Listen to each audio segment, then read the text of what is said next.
श्रीनगर शहर में दो दोस्त ऋत्विक और अन्वित रहते थे, जिनकी दोस्ती बहुत गहरी थी। वो दोनों हर छोटी बड़ी बातें एक दूसरे को बताते थे। एक दिन ऋत्विक अन्वित को गले लगाकर बहुत खुशी से कहता है, भाई आज तेरी भाभी निशा ने मेरी प्रपोजल एक्सेप्ट कर लिया। आज तेरा भाई बहुत खुश है।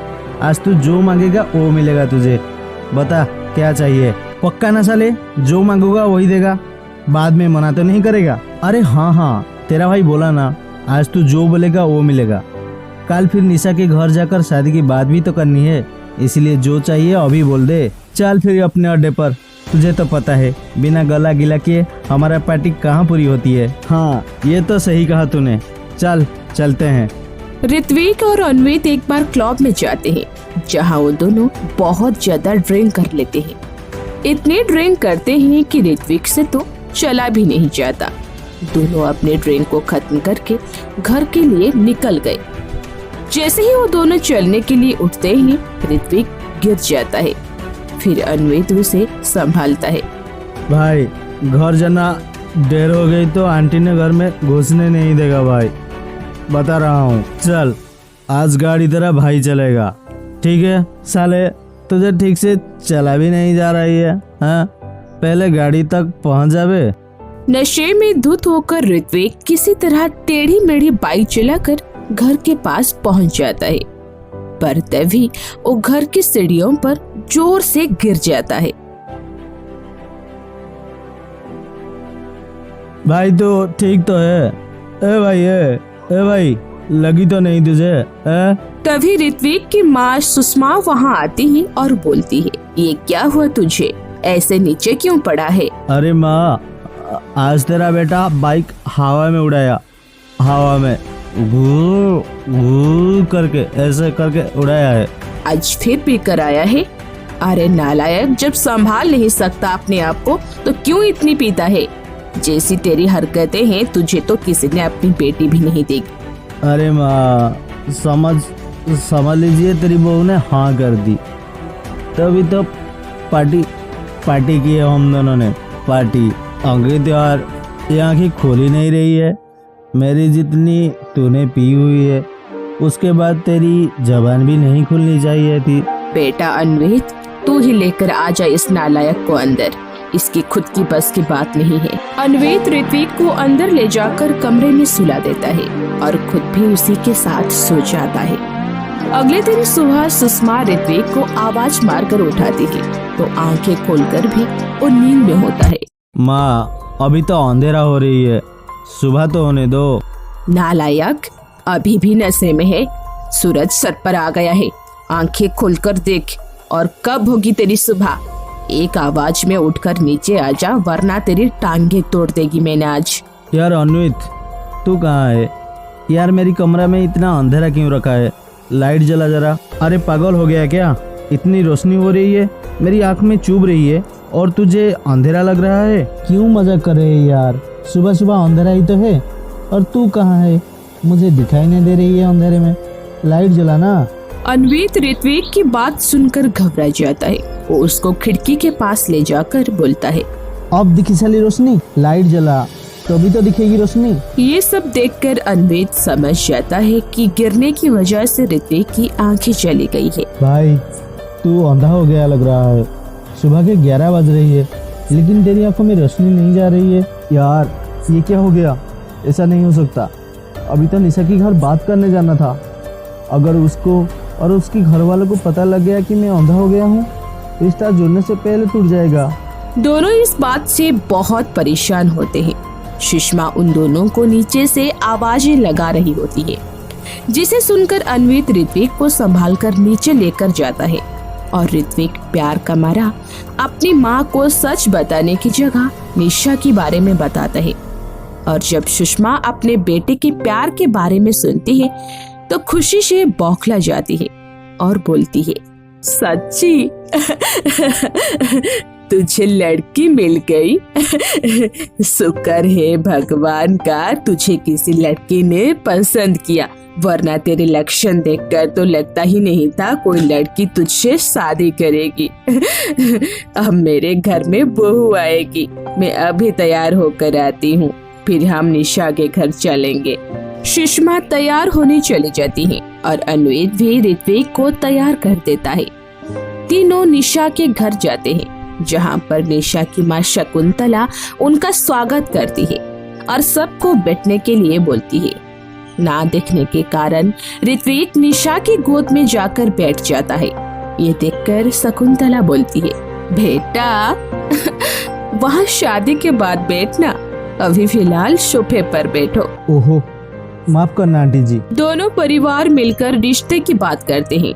इस बीच निशा ऋत्विक को ही देख रही होती है और ऋत्विक इधर उधर देख रहा होता है। तभी निशा ऋत्विक को कोही मारकर बोलती है, तुम्हारे बगल में बैठी हूँ मैं, इधर उधर क्या देख रहे हो? ये सुनकर ऋत्विक अपने मन में कहता है, इधर उधर तो तब देखूंगा ना जब कुछ दिखेगा। हे भगवान, इतने समय बाद मुझे मेरा प्यार मिला, वो भी पूरी तरह से मिलने से पहले आपने मुझे अंधा कर दिया। बोलोगे भी अब कुछ या नहीं? बेबी, पूरी जिंदगी अब तुम्हें देखना है। दोनों के घर वाले एक हफ्ते बाद की शादी की डेट फिक्स कर देते हैं, लेकिन ऋत्विक अपने अंधेपन के लिए बहुत परेशान था।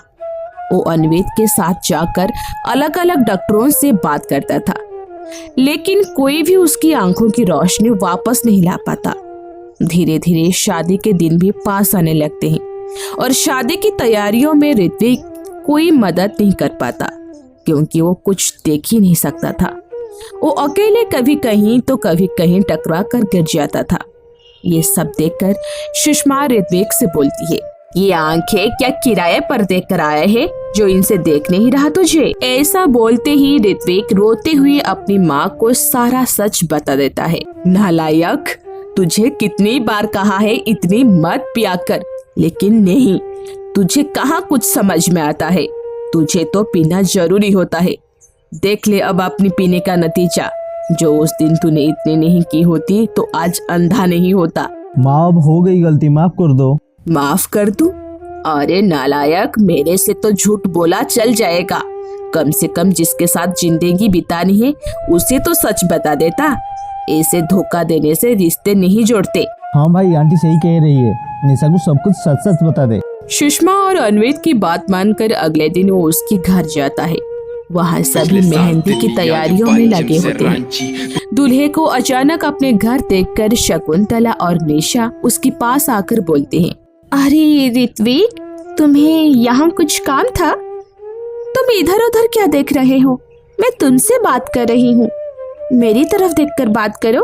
मैं जहाँ भी दिख रहा हूँ तुम उसी तरफ आ जाओ, क्योंकि मेरी आंखों की रोशनी चली गई है, मैं देख नहीं सकता। क्या? ये क्या मजाक कर रहे हो तुम? अन्वित सबको सारा सच बताता है, जिसके बाद ऋत्विक बोलता है, मैं अपने रिश्तों की शुरुआत झूठ की बुनियाद पर नहीं करना चाहता था।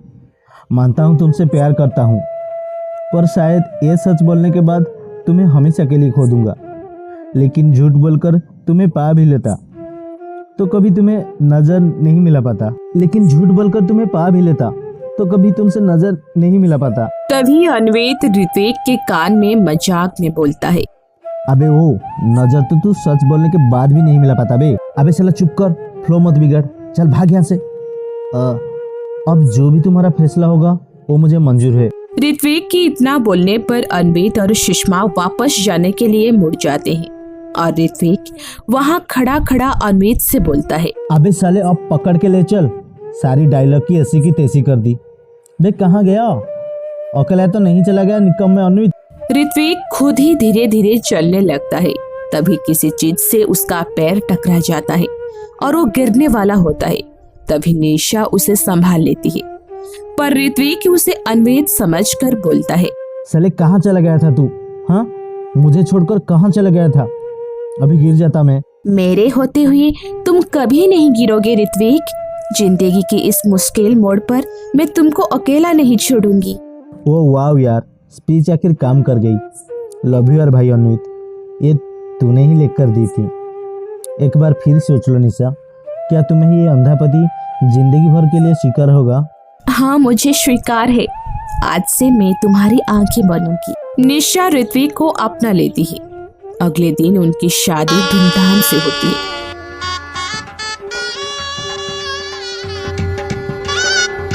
शादी के बाद निशा कमरे में ऋत्विक का इंतजार कर रही होती है।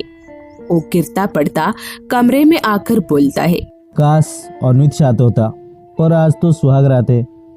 आज के दिन तो अकेला ही जाना पड़ेगा। निशा संभाल कर ऋत्विक को बेड के पास लाती है और ऋत्विक निशा की गर्दन को दोनों हाथों से पकड़कर बोलता है, अरे ये तुम्हारी कमर इतनी पतली और ऊपर कैसे हो गई? बेबी, वो मेरी गर्दन है, अपना हाथ मेरे हाथ में दो।